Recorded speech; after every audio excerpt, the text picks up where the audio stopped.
Hi, I'm Debbie Harbeck, and I'm a certified life coach working with women in midlife and through the menopause transition.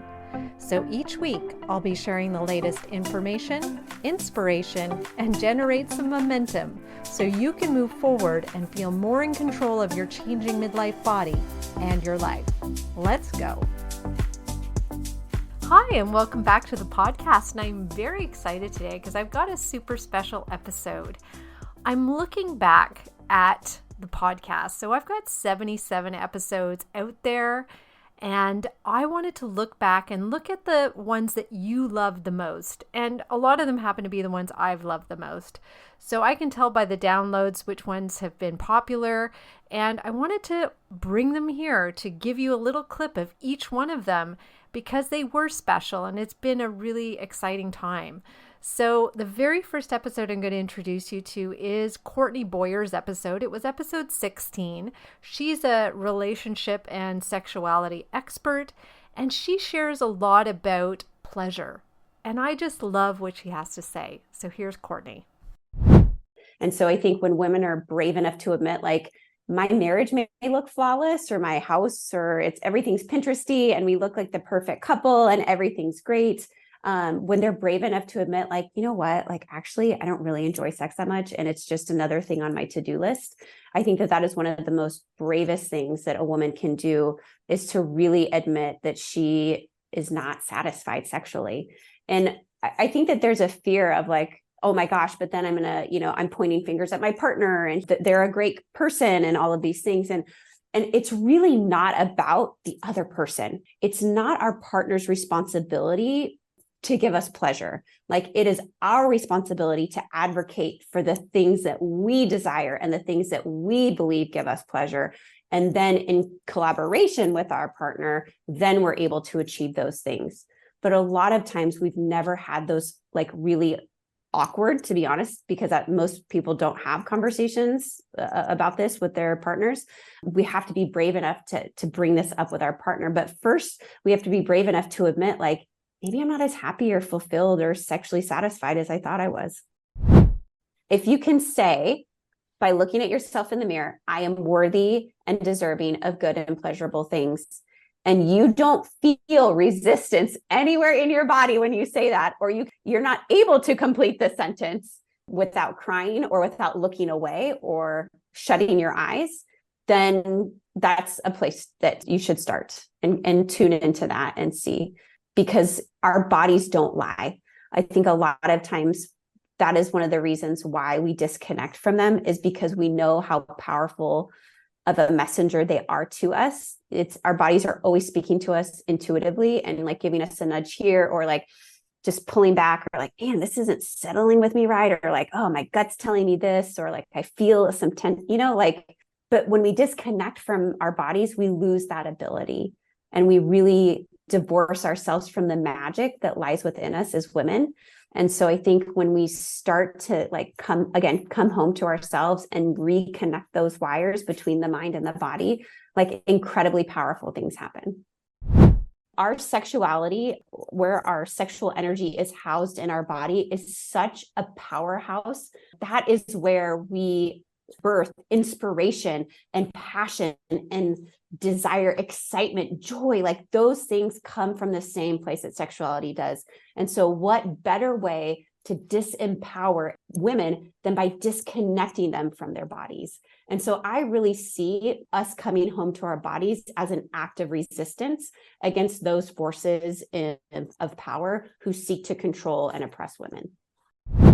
All right, so this next clip is from episode number 5, so really from the beginning of the podcast. And here I'm talking about weight loss and body shape at this time in our lives. So here's what I had to say about that.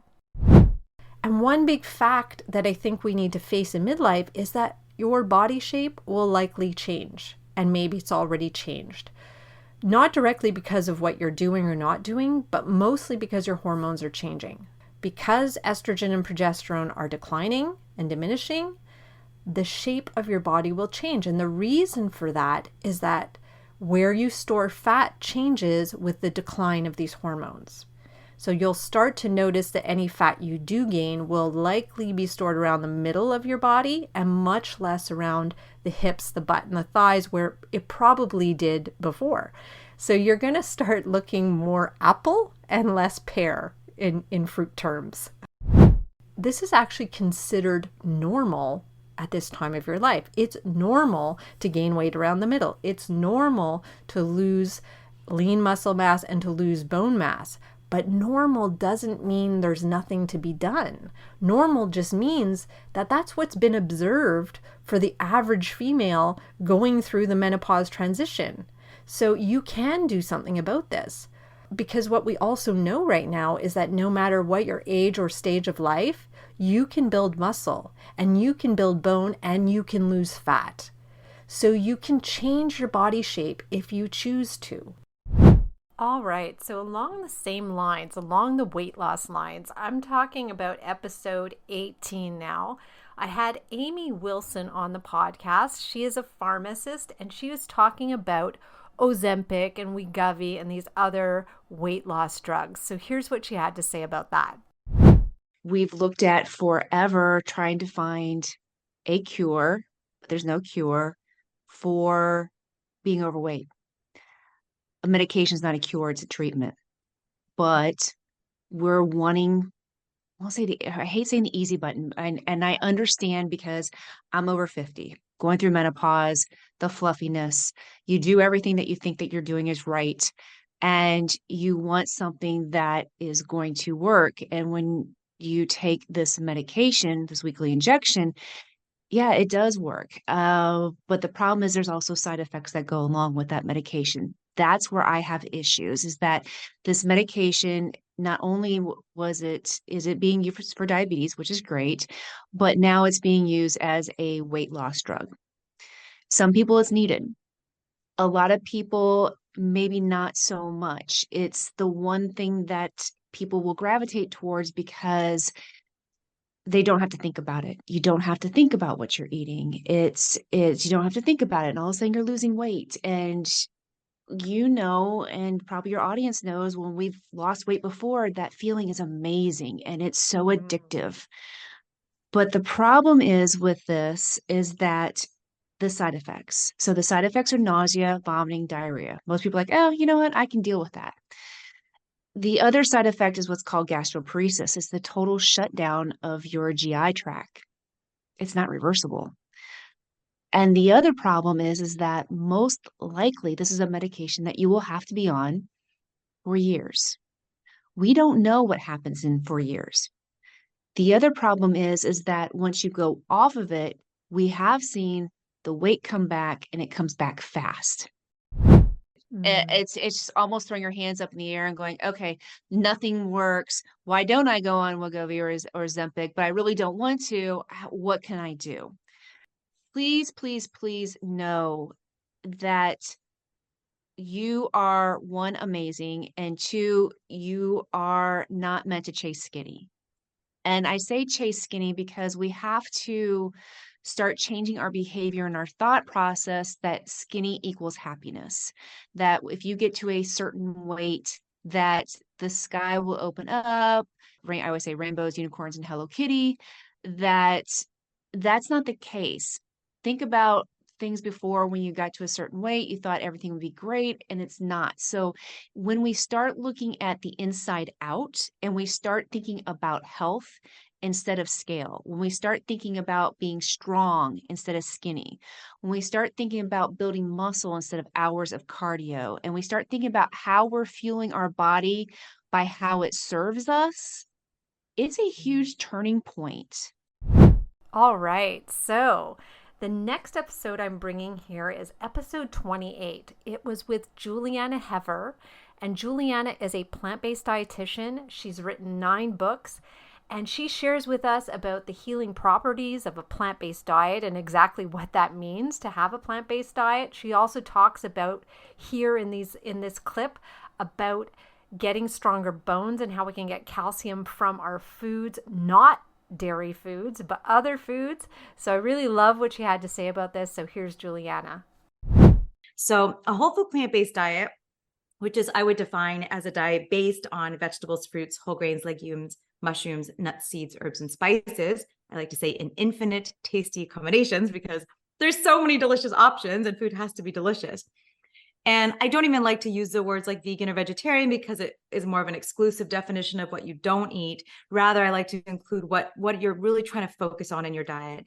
So in the literature, now I've been teaching this for over 20 years, and the literature just keeps escalating and compounding, just mounds and mounds of amazing data showing all sorts of benefits of eating this way. But the biggest ones, the ones that are really well substantiated over the long, many years now, decades, is that a whole food plant-based diet is the only diet that's ever been shown to reverse late stage cardiovascular disease and type 2 diabetes, like actually reverse, like get rid of the diagnoses. Like people, when I was in training, it was like, no, your role is to mitigate the progression of disease or to mitigate the progression of increasing dosage of medication. But I see my clients get better and heal and recover, get off medications, which is extraordinary. So I will ask though, what do you suggest for bone health in midlife if we're not going to have dairy? Nutrition wise, what should we do? You got your sun, you got your exercise, you got your vitamin D optimal. Then you want to think about other things. So like calcium, yes, we need calcium. Where do you get calcium? Leafy greens, beans, broccoli, bok choy, tahini, sesame seeds, tofu. Calcium set tofu is a wonderful source of calcium. Plant milks. So what they do with the plant milks, in cow milk, the vitamin D is also fortified. It doesn't come naturally. So we do the same thing in the plant milks. They put in the same amount of vitamin D, but it also has the same amount of calcium. So you're losing all of the hormones and all those horrible things that are in the dairy, and you're getting the same thing with the plant milk.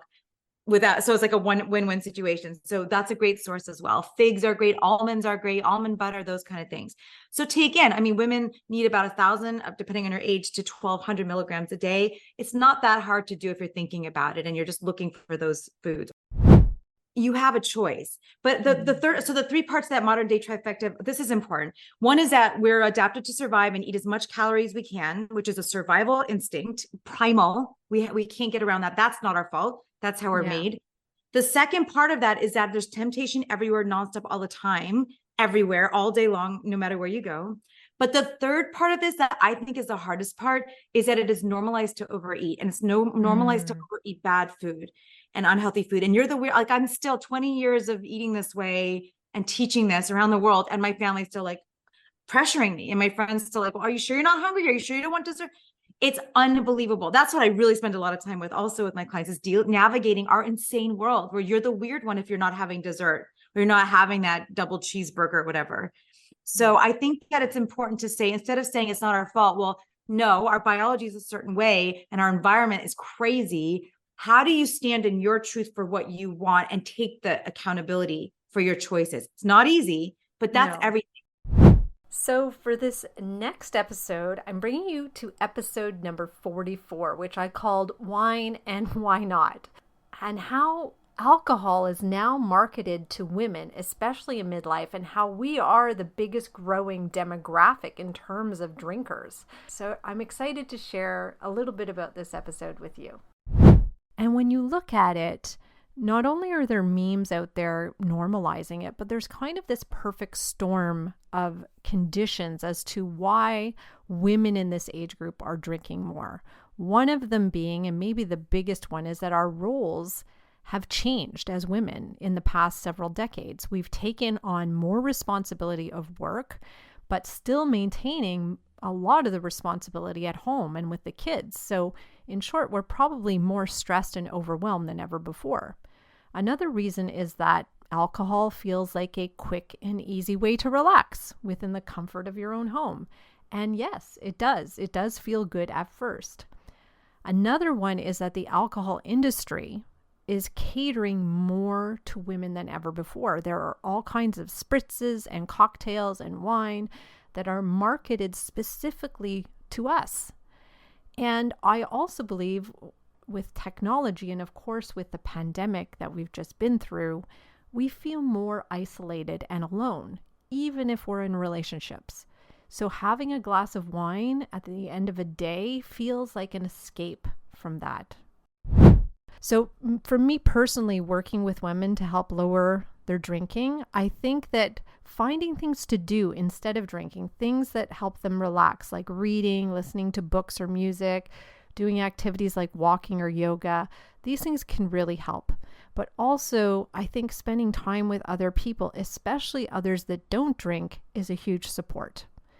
And also setting and tracking goals, which is what I help my clients do, can be super satisfying. It can be motivating, especially when you start seeing positive results, like all of a sudden you're sleeping better, or you have more energy, or you've lost some weight, or your liver is functioning better according to your blood tests. I mean, so many great results can be tracked through that too, and that can just help encourage you to keep going. But there are also barriers that stop us from going there. One of them being that women say, I like the taste of wine. And of course, that's valid. We can like the taste of wine. We can like the taste of food, but it doesn't mean we have to go overboard. It means we should savor it. We should take our time with it. And if we can keep it to 2 drinks or less a week, well, go ahead and do that. But the problem is that when we don't put a limit, when we don't plan ahead, and we just go into a situation with alcohol, well, then we just keep making worse and worse decisions as we go along. And it's really hard to stop, and we end up drinking more than we wanted to. So really making your choices ahead of time, even looking at the week ahead and seeing, where do I want to have my 2 drinks if that's what I'm doing this week. So now I'm taking you to episode 34, which was a really special episode because I got to interview my cousin, Audrey Danaher. And Audrey has written a book. It's called Becoming of Age. And she's a little bit older than me. She's got a great perspective on aging. So I'm just going to share a little bit of that episode right here. That you get wrapped up in the norms of the day, the social expectations. Certainly that was the case for me growing up. They were when I look back, very narrow, constricting opportunities for women, just not in terms of the work they do, but in terms of how they live their life, even the laws at the time. So I think the gift of later life is that we can take a pause and revisit that self. It's not that we're reinventing a new person. We're really looking at letting that part of ourselves be more fully expressed, come to life. I think of her as maybe having had a long slumber, and there she is. And I think it's that part of ourselves that's really true. Our society doesn't make it easy for women as they age to use their voice. A lot of women say that as they get older, they start to feel more invisible and not always able to do the things that they want to do because ageism is alive and well. But I think sometimes we have experiences, and I encountered this at many times where I go into a store and, you get ignored, or, social media and whatever doesn't always give a lot of space and time to this age stage. That was a huge one for me. And it takes someone to say, well, what do you really want to do? And not overthinking it. And just say, I'd love to live in New York City. Not putting obstacles in our way because, well, the New York City experience, I decided I had always wanted to live in another city. And I love New York. And I thought, well, why not? The difficulty with that is that there's about 50 different reasons, really solid reasons, why I should not have done that. And there was only one reason, which was that I wanted to. It was a big deal finding a place to live. What was I going to do there? And my dear husband I think was initially perplexed, like, you want to do what? And I think sometimes the hard part isn't just asking for what we need, but asking for what we want. So up next is episode 25. And here I had Lindsay Newitter on the podcast.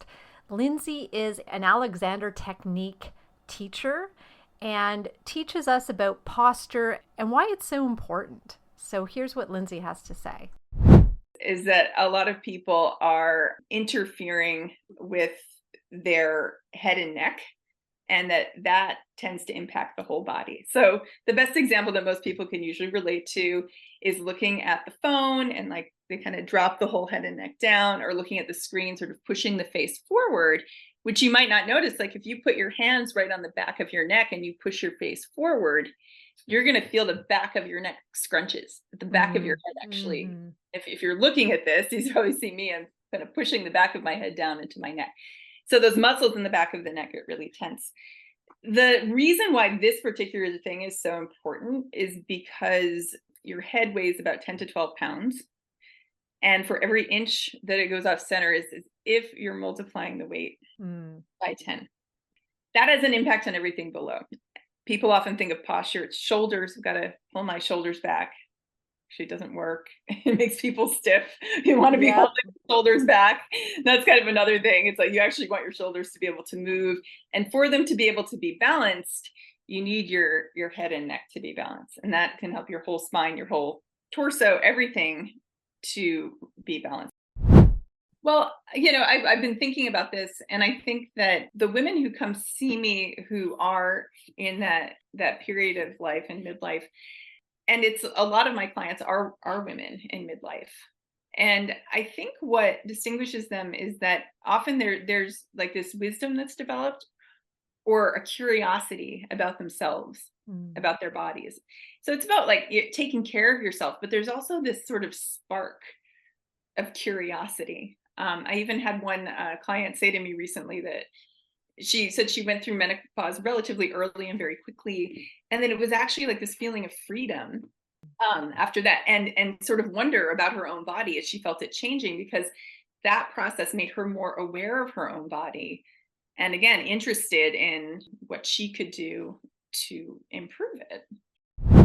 For this episode, we're jumping forward to episode number 63, where I had Teresa Wornstaff on the podcast. And I really love this episode. It was a real different kind of episode because Teresa's an intuitive, and I just found it fascinating. And I had a lot of questions for her. So she explains a little bit about what it is to be an intuitive and how we can tap into that ourselves. So here is Teresa. Intuition is a sense, and our intuitive senses mirror our physical senses. So we've got sight, hearing, knowing, which is the brain, the mental. We have smell, taste, and then empathy or feeling, which is, I think, the most prevalent intuitive skill that we have. Everybody has that gut knowing, right? That intuitive sense of, yes, this is for me, or no, that's not the right direction to go in. So it is our opportunity to foster and grow the expansive expression of all of our physical senses. Because just like the mind, the mind is finite. It's not infinite, right? Our mind is comprised of the things that we've experienced, the things that we've been taught, the things that we've known, the beliefs and behaviors and fears that we've constructed based on our experiences in life. So it's very finite. Whereas the moment you move into your knowing, you open the doors to infinite possibilities, things that you wouldn't recognize if you weren't curious and allowed yourself to validate that intuitive sense. And we're seeing that worldwide right now. People are anchoring more deeply into their spirituality, and a big expression of our spirituality is our intuition. Watch for clues in your life as to what is next and how to execute. And that could come in the form of conversations you overhear. It could come in the form of information that comes up on a random web search, or you run into somebody you used to know. Information is coming to us from the universe, from our universe and our soul and our teams and angels and God, and constantly all day. It's a constant energy exchange, but we tune it out, right? Mhm. So watch when things come into your life. And then the best indicator if it is for you is, how does it make you feel? If it makes you feel good, then it's probably a good thing. If it makes you feel scared, but scared in that excited way, where you're pushing your boundaries and growing just a little bit, or moving into something your heart deeply wants, but is outside what is you've been told is your right space to occupy, maybe explore it just a little bit. You don't have to make big leaps. Just that one step is everything. So for this episode, we're going to number 58, which was a fantastic episode with Marie-Josée Bourassa. She is the founder of the Ménojoie Clinic here in Montreal, which is a clinic that serves women in midlife and in the menopause transition. And I was really excited to have her on, and I've been to the clinic as well. So it was a great experience. And she shares a little bit about HRT here, as well as advocating for ourselves when we go and see our practitioners. So here is Marie-Josée. So, being a nurse at heart, I've always loved my profession. I said, I'm going to build a business plan to offer women optimal access to care, to get information and healthcare, and expertise around the mature women's health portion. So, 40 plus, although evidence is showing perimenopause can be as early as 35 with no hesitation. And I'm seeing that daily here in our clinic. So, I'm taking the time to explain to you, Debbie, how it was this complex investigation that caught me with a passion. And I said to myself, I need to do something about it. And what sparked it even more is my husband said to me, Marie-Josée, many people have great ideas, but many won't take action. So if you really want to take action, you got to open this clinic. And that's how it all began. Same time in about 2022, and don't quote me, it might be the year before, leading to the 300,000 women signing the petition stating they want proper health care when they're transitioning into this perimenopause and menopause stage, that they require for those who choose HRT, hormonal replacement therapy, to have it covered by our RAMQ, by our universal health care. And that petition, with at the same time the documentary of L'Automeno, and another third documentary that I'd like to cite is Enquête, inquiry in French, Enquête, which is very scientific, in-depth research that validated that hormonal replacement therapy is safe for the majority of women. And we got through this province with Ministre Dubé acknowledging that women do need body identical hormones that are safe for the right assessment, right patient, right time. And the estrogel and the prometrium, which is progesterone, is now covered in our province, which is such a big win. My approach has always been to prepare with regards to having a sense of feeling heard and having a sense of passing the message. We know with certain providers, if we don't have a long time, it's important to go straight to the point and thinking, I'm experiencing these symptoms. This is how I'm feeling. These are how my nights are. I'm waking up, can't fall back asleep. These are just concrete examples that I'm giving you. To be able to articulate that past the good morning, hello, how are you, to be able to say, I'd like to go straight to the point, and here's the objective of my consultation with the provider.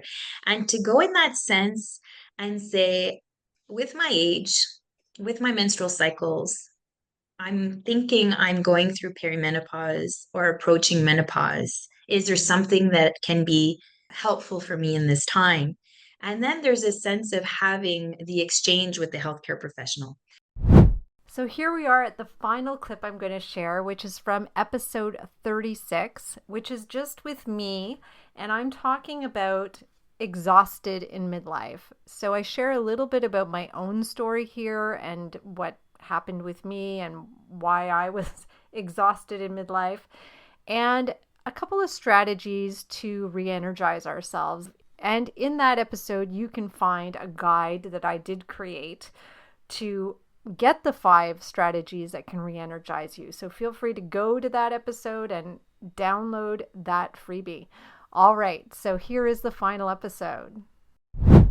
And I am super aware now of what I need to do to feel energetic and motivated. But a few years ago, I felt completely depleted. Of course, my job didn't help. It started at 5:30 a.m. and the atmosphere at work wasn't good. So people weren't happy. People were being laid off. It wasn't a great place to come in the morning. But it was more than that. I knew it was more than that. I realized I had changed.